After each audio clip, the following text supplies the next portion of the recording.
I've gone full goth today for literally no reason at all, apart from I felt like it. Hello, welcome to my channel. My name is Miranda and today I'm going to be telling you about all the books I read in February. I read 8 books, I think, which was actually pretty good for me, so I'm happy with that. Yeah, and most of them were pretty top-notch, so you're gonna get some sexy recommendations. Stay tuned. So reading for university recommenced in February, at least proper full-length book-wise. So the first book I read was Fathers and Sons by Ivan Turgenev. We love Russian names here. This was the first book I read for uni this year for my module about Russian novels, and yeah, that's the only module I'm doing for comparative literature this year, so, well, this term, which means I have more time to be reading books that I personally want to read instead of books that are being forced upon me. No offence to Turgenev. This is primarily about the divide between two prominent worldviews at the time that this was written in the 1860s in Russia, which is Romanticism, represented by the fathers, and nihilism, represented by the sons. And it's about basically a family arguing about their beliefs, and I actually enjoyed it a lot more than I thought I would. Although there is a lot of men talking, which is not something I'm a fan of. In books generally, I love men. Anyway, yeah, there are lots of discussions of philosophy and whether art is useful and all that kind of stuff, but there is also some actual interesting character stuff happening too, which I was interested in and I enjoyed. It's also pretty readable, like it's not that difficult to get through. I found the writing style quite comforting, somehow, I'm not sure. But yeah, it's not by any means a new favourite. I read it. I then read Life of the Party by Olivia Gatwood. This is a collection of poetry about so many things: gendered violence, fear, sexuality, womanhood, queerness. It's also about true crime and how we look at both women who commit crimes and violence against women. I've enjoyed Olivia Gatwood's spoken word poetry for a long time, so I was pretty sure that I was going to love this, and it did not disappoint me at all. It was so good. The writing is incredibly lucid, and every single poem in here gave me something to think about, like gave me a lot to think about. Lots of them are also really emotional in all the ways, but I found the ones about female relationships, and especially female romantic relationships, really got to me. They're so beautiful. I also absolutely love the way it's structured. So it's kind of done in a chronological order. So you'll start off with poems about her childhood and then about adolescence and growing up. So it goes through her life, and poems are revisited as memories and kind of revised, and ideas are revisited too and kind of move throughout the collection and develop. And I thought that was so well done. So yeah, I really love this. Every single poem like really gave me something to think about and did something for me, even if it wasn't my favourite. And yeah, I would really highly recommend it. Next, I read The Art of Falling by Danielle McLaughlin. I read this as an ARC from NetGalley, and it was a really weird one because I don't think I've ever felt so neutral about a book in my life. This is about a family in Ireland, but it focuses mainly on Nessa, who's the mother, and she is organising an art exhibition for a local beloved artist, yes. But then a mysterious unknown woman turns up and starts claiming to have had something to do with the construction of the most famous sculpture that this artist produced. So I don't really have any complaints about this book, but also it gave me nothing.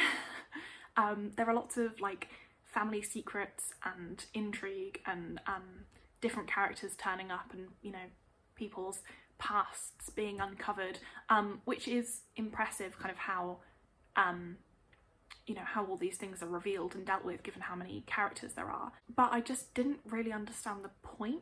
Like, I was invested enough to carry on reading to the second half, which was much more interesting, but I still just felt like fine about it at the end. There were a couple of moments that really annoyed me as well, like the teenage daughter being depicted really kind of stereotypically just for the sake of exposition, which felt kind of lazy, but generally I think it's a really well constructed story. It just didn't do anything for me. Like, I wasn't emotionally invested. I didn't really see any kind of like thematic or metaphorical you know, significance to any of the story. I just thought it was a story and that was it. Then I read Lady Macbeth of Mtsensk by Nikolai Leskov, second book for university, again translated from Russian, translated by Robert Chandler. Yeah, this was a fun one actually. So it starts off as your classic kind of like Madame Bovary, provincial middle-class woman is bored in her marriage and finds a, you know, lower-class fuckboy to make her feel alive. I have no idea if that's the actual plot of Madame Bovary, by the way. I've never read it, but that's like the setup, right? Anyway, that's what happens in here. But as you can probably tell from the title, there's a lot of murder involved, like a lot of murder. This is an incredibly melodramatic, intense, like, novella. It's really short, but so much happens. But equally, there's so much like psychological complexity, especially with the main character, which I think is really impressive, especially given that good old Nikolai Leskov was massively against women's liberation and kind of wrote this as a cautionary tale, being like, this is what happens if you give women freedom. They go and murder loads of people. I mean, who am I to say? It's a very ambiguous book in a lot of ways, but also incredibly extreme. And yeah, I'm currently writing a little essay plan for it, and it's really interesting. I'm having a good time. So yeah, it's weird, but it's cool. Also, I know that I said that I enjoyed most of these books, and most of them so far have been just kind of fine. All the good books came at the end of the month, so wait for it. Then I read Pure by Andrew Miller. I was literally reading this for about an age, and I finally finished it in February. It took me about 3 weeks, despite the fact that I was really enjoying it.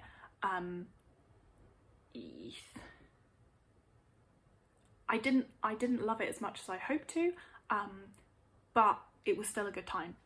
This is set in 18th century Paris, where a man called Jean-Baptiste is employed to essentially destroy a cemetery called Les Innocents, and move all of the remains and dead bodies to what is now the Paris catacombs, a place that I have been, I love. It fills my little gothic heart with a lot of happiness being surrounded by skulls underground. I found the characters really unique and interesting, and the descriptions were often also kind of weird and really cool, but the pacing was also very weird and not in a good way.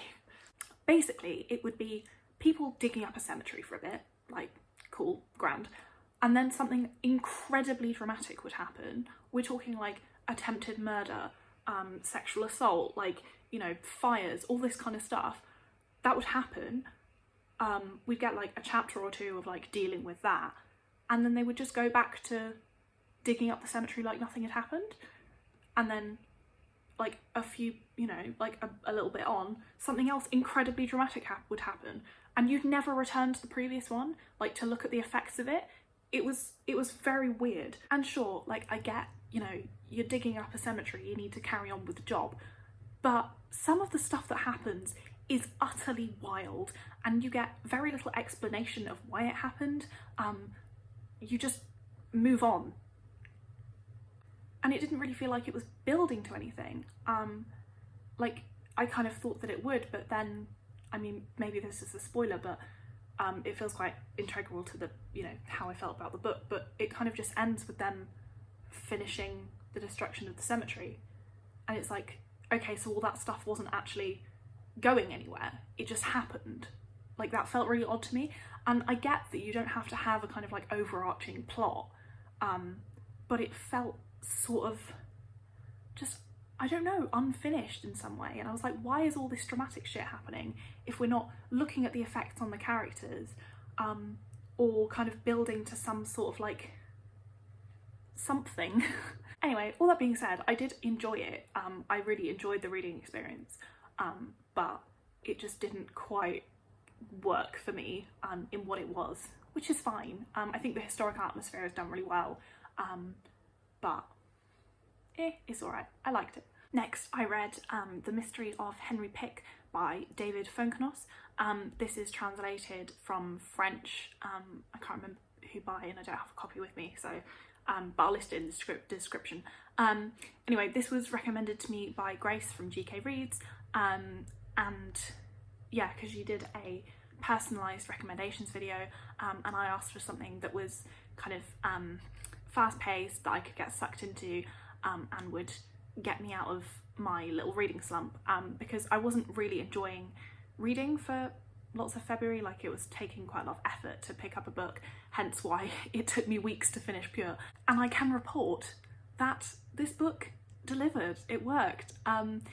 So this is about it basically follows the events that happen after a couple find a manuscript that they consider to be a masterpiece in a library for rejected manuscripts. So they publish this book, and then it becomes a huge success, mostly because people are really interested in the kind of story behind it, of this unassuming man writing a masterpiece, having it rejected, and no one realising that it's so good until after his death, and also no one knowing around him that he wrote this book. You follow lots of different people kind of around this situation, and the effects that the publishing of this book has on their life, which I love.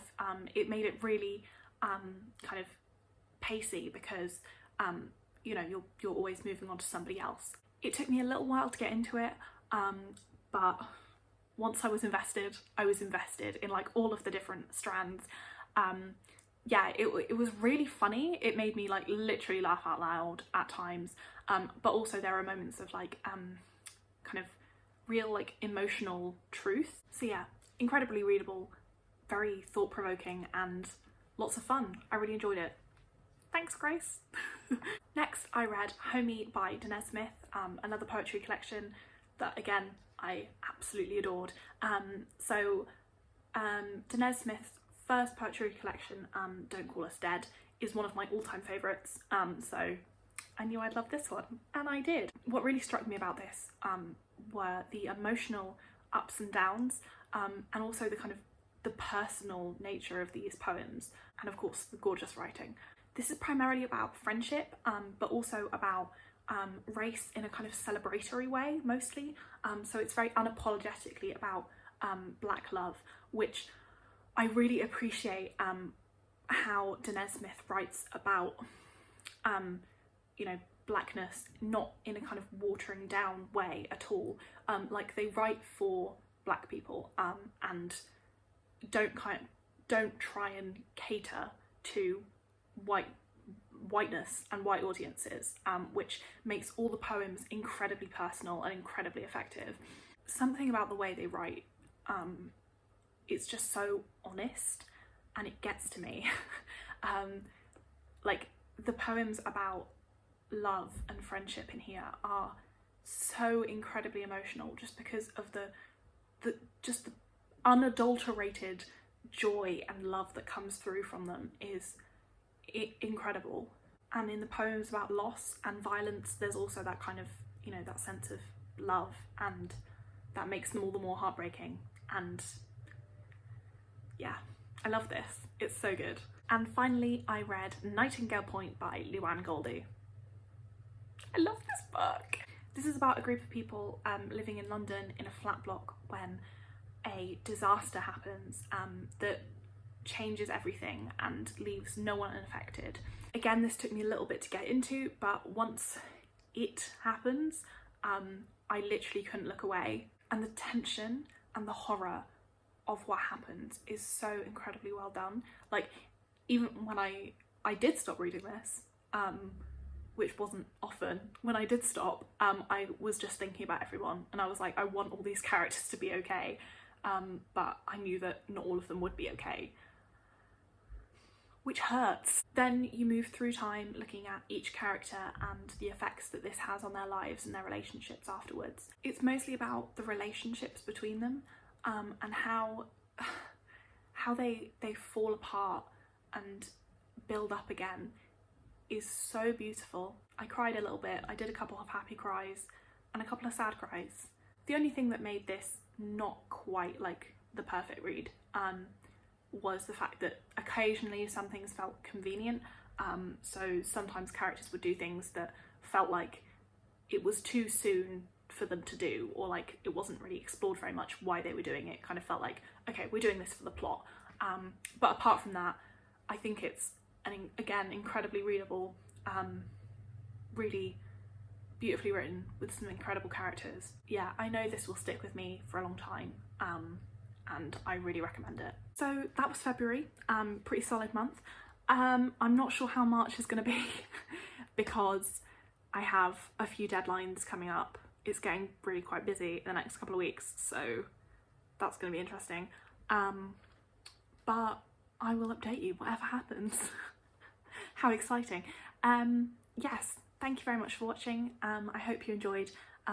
Please subscribe if you're not already. I've never said that before, but do it if you want. And I will see you soon. Oh my god, my ass, my feet, everything hurts.